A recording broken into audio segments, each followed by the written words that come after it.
नमस्कार दोस्तों, मैं खुशबू पुरी आज आपके लिए एक नई कहानी लेकर आई हूँ। नई कहानी कहें या धारावाहिक उपन्यास कहें तो ज़्यादा अच्छा होगा। ये धारावाहिक मैंने खुद लिखा है, तो आइए सुनते हैं नया धारावाहिक सच्चा नाता।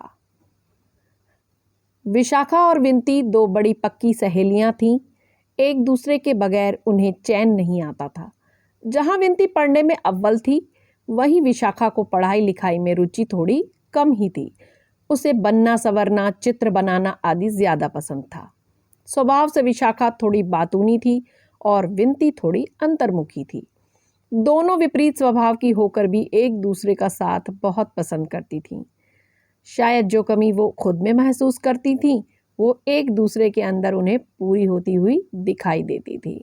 विंती और विशाखा ने अभी 12वीं पास की थी और अब बीकॉम कर रही थीं। दोनों एक ही कोचिंग में पढ़ने भी जाती थीं, एक स्कूल में भी पढ़ी थीं और अब दोनों एक ही कॉलेज में भी जाती थीं। दोनों के परिवार भी एक दूसरे की बच्चियों पर बहुत भरोसा करते थे, जबकि वह दोनों परिवार आपस में ज़्यादा मिलते जुलते नहीं थे।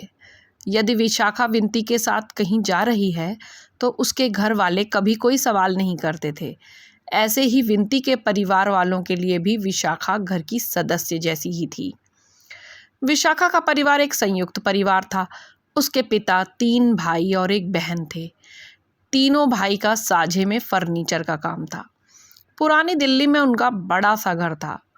विशाखा के घर में किसी चीज़ की कमी नहीं थी, लेकिन कारोबार में दादाजी की सलाह या कहें तो आदेश मानने पड़ते थे और घर गृहस्थी के कार्य में उसकी माँ व चाचियों को दादी की बात माननी पड़ती थी। जैसा कि आमतौर पर संयुक्त परिवारों में होता है, वैसा ही माहौल उसके घर में था। घर में उससे सभी बहुत प्यार करते थे। वह भी अपनी माँ और चाचियों के साथ घर में कामों में मदद करती थी, लेकिन उसके पिता और चाचा चाहते थे कि वह पढ़ाई में मन लगाए, कुछ करके दिखाए। इसलिए उसे विंती की देखा देखी बीकॉम में प्रवेश ले लिया।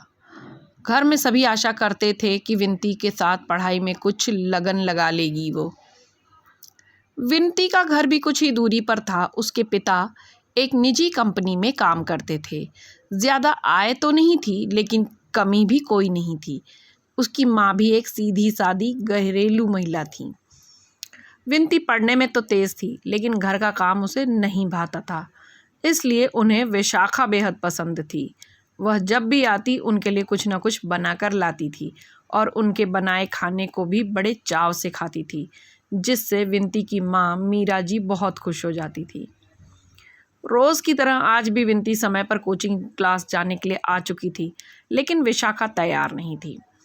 जल्दी कर विशु, पढ़ने जा रहे हैं हम, फैशन परेड में नहीं, विंती ने परेशान होते हुए कहा। विशाखा, जो उस समय आंखों में काजल लगा रही थी, ने विंती की ओर बिना देखे ही जवाब दिया, चल यार, तू ना हर समय खुद भी टेंशन लेती है और दूसरों को भी देती है। काजल लगाने के बाद अपने बैग को कंधे पर टांगते हुए बोली, फैशन परेड में जाने का इंतज़ार करने की ज़रूरत नहीं है। जहाँ जाओ वहीं अपना इम्प्रेशन बनाओ। आधी क्लास तो विशाखा की खूबसूरती देखकर पढ़ाई का इरादा त्याग चुकी है। बस कंपटीशन ख़त्म, कहकर वो ज़ोर ज़ोर से हंसने लगी। उसकी बात सुनकर विंती गुस्साई। फालतू बात मत कर, जल्दी चल अब, उसको घसीटती हुई विंती बोली। अरे चल रही हूँ ना, विशाखा ने हाथ छुड़ाते हुए कहा। नहीं, अब एक नहीं सुनूंगी, तुम्हारी वजह से लेट कॉमर्स में मेरा भी नाम है, हाथ पकड़कर ले जाऊंगी। ओके ओके, बस एक लिपस्टिक रख लूँ, विशाखा ने निवेदन किया। विशु, विंती चिल्लाई। दोनों सहेलियां लड़ते झगड़ते कोचिंग जा पहुंची। क्लास शुरू हो चुकी थी। यह देखकर विंती बहुत घबरा गई कि आज लेट हो जाने की वजह से फिर से उसे सर से डांट पड़ेगी। उसने गुस्से से विशाखा की ओर देखा। विशाखा ने इशारे से उसे सॉरी कहा। विंती ठंडी सांस भरकर रह गई, जैसे मन ही मन कह रही हो, ये लड़की कभी नहीं सुधरेगी। विंती ने टीचर से क्लास में आने की अनुमति मांगते हुए कहा, मे आई कम इन सर। उसकी आवाज़ सुनकर टीचर जो लेक्चर दे रहे थे उनका ध्यान उसकी तरफ गया। ओह, तो समय मिल गया आप दोनों को आने का, टीचर ने व्यंग से कहा। सॉरी सर, विनती बोली। विनती, तुम कब तक विशाखा की वजह से लेट आती रहोगी? इसे तो पढ़ाई में मन लगता नहीं है, पर तुम्हें तो पढ़ना है। नहीं सर, मुझे भी पढ़ना है, विशाखा दरवाजे पर खड़ी खड़ी ही बोली। भोलेपन से कहे हुए उसके ये शब्द सुनकर टीचर और बच्चे सभी हंस पड़े। पढ़ना है तो पढ़ाई को गंभीरता से लो और समय से आया करो। आओ बैठो, टीचर ने कहा। थैंक यू सर, दोनों ने कहा और जाकर जल्दी से सीट पर बैठ गईं। क्लास में पहुंचकर विनती तो पढ़ाई में मगन हो गई, लेकिन विशाखा की नज़र अपने बगल वाली कतार की सीट पर बैठे एक नए स्टूडेंट पर पड़ी। विशाखा उसे देख सोचने लगी, ये कौन नया बंदा आ गया भीड़ बढ़ाने यहाँ? इधर उधर मत देख वरना सर की डांट पड़ जाएगी, विनती ने फुसफुसाकर कहा। विशाखा ने तब उसके कान के पास जाकर कहा, ये नया स्टूडेंट कौन है? नया है तो मैं कैसे जानूंगी कि कौन है, और फिर तुझे क्या? विनती ने कहा। जस्ट क्यूरियोसिटी यार। उन दोनों की खुसुर फुसुर करते देख टीचर ने टोका, क्या बात है, आज पढ़ने का मन नहीं है क्या तुम दोनों का? टीचर के टोकते ही दोनों सॉरी सर कहकर चुपचाप पढ़ाई में लग गईं। विशाखा टीचर के लेक्चर को सुन तो रही थी, लेकिन उसे बार बार किसी की निगाहें खुद पर महसूस हो रही थीं। पर जब वह सर उठाकर देखती तो सभी टीचर का लेक्चर सुनने में मगन दिखाई देते।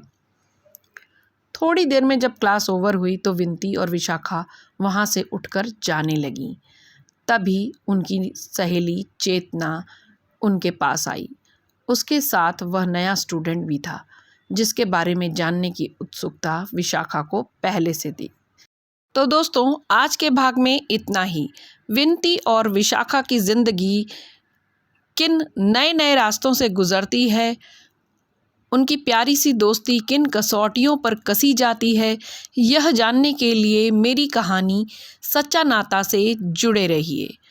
मेरी ये कहानी पूर्णतः मौलिक है, मेरी अपनी कल्पनाशीलता और रचनात्मकता का परिणाम है। इसे किसी भी तरीके से कॉपी करना या चुराकर अपने नाम से छापना गैर कानूनी होगा। तो दोस्तों, आपको ये कहानी कैसी लगी? अगर अच्छी लगी तो मेरे चैनल को सब्सक्राइब करें, लाइक करें और अपना बहुमूल्य कमेंट दें। धन्यवाद।